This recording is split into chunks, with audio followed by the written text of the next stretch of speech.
नमस्कार, तारात्रा boys YouTube channel के अंदर आप सभी का एक बार फिर से बहुत बहुत स्वागत है। और आप हमारे चैनल पर नए हैं तो चैनल को सब्सक्राइब ज़रूर करें।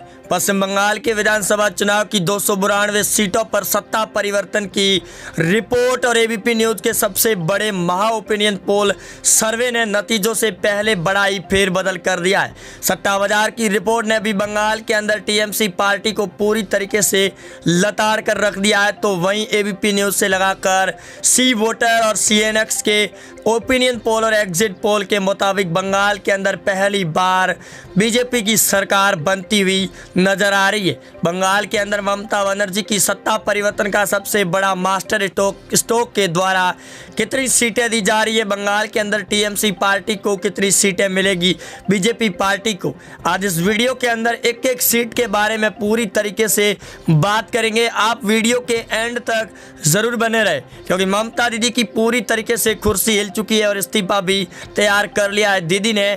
और दोस्तों, ममता की इस पूरी तरीके से आरोप प्रत्यारोप के बाद बंगाल की 292 सीटों पर सबसे बड़ा एग्जिट पोल जारी हो गया है। सबसे पहले अगर दोस्तों बात करें तो वह है मुर्शिदाबाद जिले की 22 विधानसभा सीटों में बीजेपी को सिर्फ एक सीट, टीएमसी को 19 सीटें मिल रही है, सीपीआईएम को एक, कांग्रेस को भी एक सीट मिल रही है मुर्शिदाबाद की 22 सीटों पर। मालदा जिले की कुल 12 विधानसभा की सीटें हैं और इसमें बीजेपी को 8 सीटें, 3 सीटें टीएमसी, सीपीआईएम को एक, कांग्रेस का सुपड़ा साफ और तख्ता पलट नजर आ रहा है।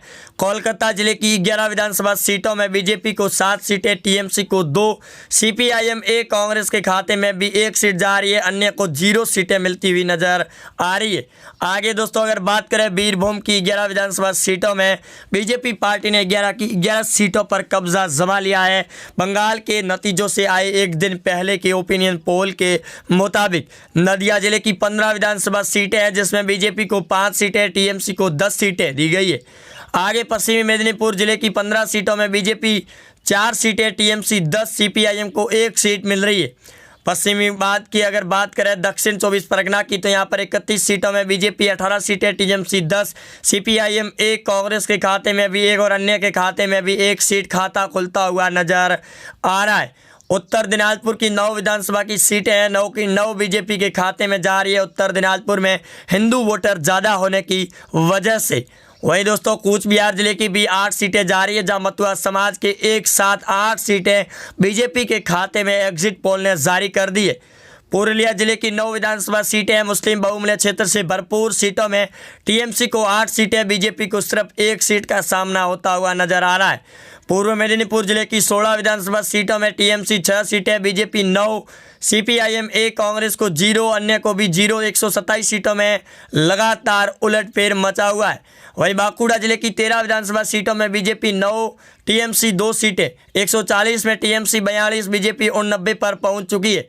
वर्धमान जिले की कुल 16 विधानसभा की सीटों में बीजेपी को 11 सीटें दी जा रही है एग्जिट पोल महासर्वे के मुताबिक, टीएमसी को 4, सीपीआईएम को 1 सीट दी गई है वर्धमान जिले की सीटों पर।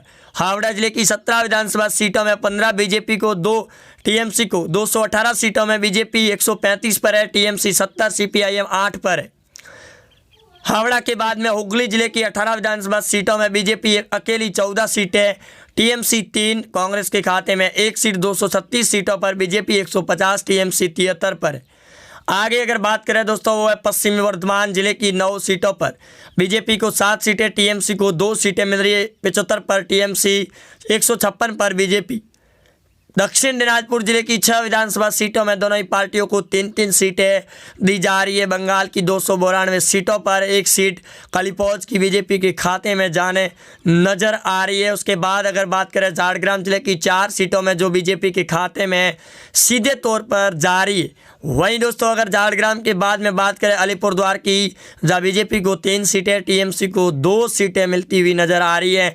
इसी के साथ दोस्तों अगर आगे बात करें उत्तर 24 परगना जिले की 33 विधानसभा सीटों में बीजेपी को 19 सीटें, टीएमसी 11, सीपीआईएम 1, कांग्रेस भी 1, 294 सीटों में TMC 91, BJP 186, CPIM 9, Congress 6, other को 2 सीटें मिली हुई है। बंगाल के एक दिन पहले सर्वे नतीजों से आए बंगाल की राजनीति के अंदर सर्वे के मुताबिक पूरी तरीके से हड़कंप मचा कर रख दिया है बंगाल की राजनीति के अंदर।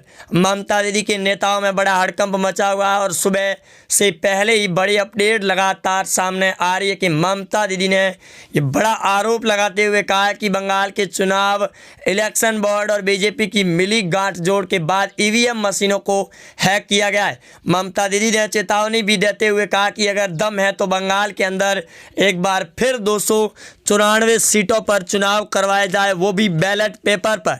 ईवीएम मशीनों को मोदी सरकार हैक करके बंगाल के अंदर सत्ता के अंदर लौट रही है, जिसके बाद में बीजेपी के नेताओं ने ममता दीदी की पूरी तरीके से वाट लगाते हुए बड़े तौर पर बयान दे दिया कि दीदी हार की वजह से बौखला गई है और ये बौखलाहट साफ नजर आ रही है दीदी के सामने से। दीदी लगातार बंगाल के अंदर चुनाव संपन्न होने के बाद सवाल उठा रही है, सवालों के बाद में आरोप भी लगा रही है। बीजेपी पार्टी के नेताओं को लगातार आरोपों पर आरोप लगाती हुई नजर आ रही है। इस बीच में बीजेपी नेताओं ने जब पलटवार करना दीदी पर शुरू किया तो दीदी की पूरी तरीके से हेकड़ी फाड़ कर रख दी। दीदी को दो फाड़ कर दिए। दीदी के जहाँ एक तरफ अब्बास सिद्दीकी है तो दूसरी ओर ओवैसी खड़े हुए। दीदी की हार की वजह ही पूरी तरीके से इनके खाते में जा गई है, जहाँ मतुआ समाज की करीब 150 सीटों पर काफ़ी ज़्यादा बदलाव नज़र आया है। बंगाल के अंदर 30% मुस्लिम बहुमूल्य की सीटें होने के बावजूद भी अब्बास सिद्दीकी और ओवैसी ने अपना पलड़ा भारी कर दिया इन सीटों पर, जिसकी वजह से दीदी के टीएमसी के नेताओं में बड़े तौर पर अब जंग शुरू हो चुकी है कि अब दीदी के साथ में रहना है या फिर शुभेंदु अधिकारी की तरह पहले ही बीजेपी पार्टी के अंदर शामिल होना है। जहाँ नंदीग्राम और भवानीपुर की सबसे बड़ी हॉट सीट है, जिसके अंदर काफ़ी ज़्यादा बदलाव नज़र आ रहा है।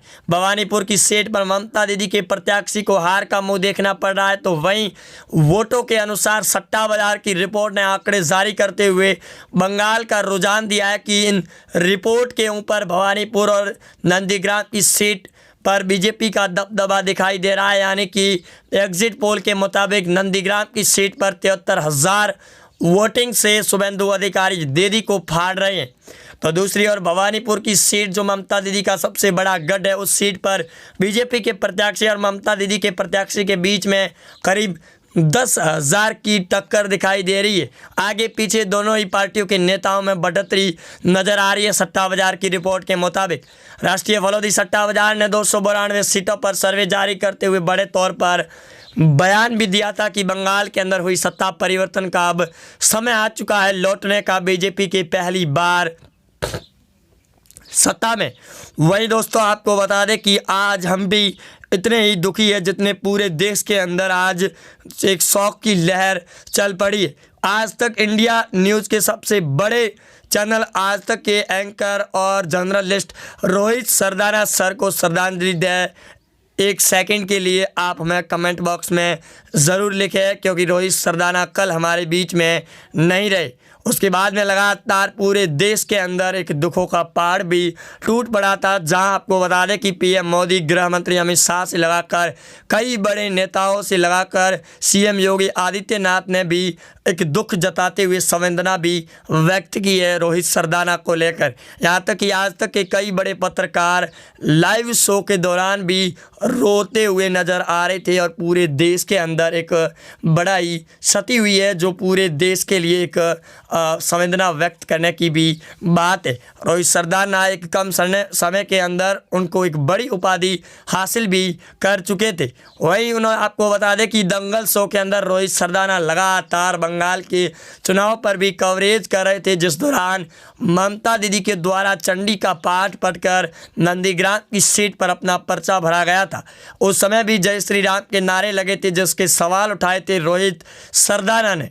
रोहित सरदाना के यूं ही चले जाना इन लोगों के बीच में काफ़ी ज़्यादा एक शौक लगने वाली भी बात लग रही है। और जो रोहित सरदाना कल हमारे बीच में जो दंगल प्रचारित कर रहे थे, वो आज हमारे बीच के नहीं रहे। आज तक के मुताबिक बंगाल की सीटों पर भी रोहित सरदाना कई लंबे समय से एग्जिट पोल के तौर पर भी काम कर रहे थे। तो वहीं आपको बता दें कि बंगाल की राजनीति के अंदर भी बड़ा भूचाल ला चुके थे रोहित सरदाना। वही देश के अंदर चल रहे इस बड़े संकट के अंदर भी रोहित सरदाना लगातार सोशल मीडिया पर भी एक्टिव नज़र आ रहे थे।